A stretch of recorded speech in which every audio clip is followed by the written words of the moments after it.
Jia Suzuran dalam filem ni sumpahlah annoying gila tu. Cerita apa ni weh? Tiket Sehala, bergenre thriller dan survival tahun 2026.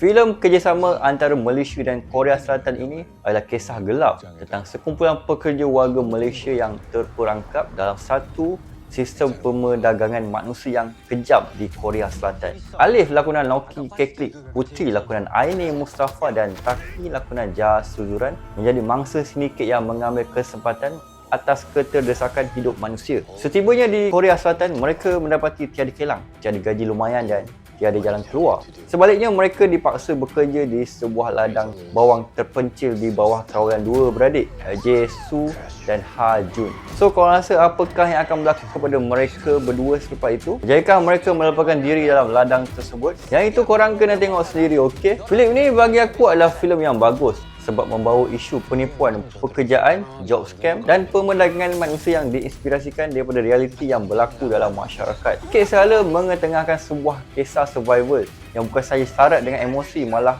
bawa mesej mengenai harapan, pengorbanan dan nilai sebuah kebebasan. Aku sebenarnya excited untuk tonton filem ni sebab benda ni real bit pernah terjadi dan mungkin masih ada lagi yang berlaku sehingga sekarang.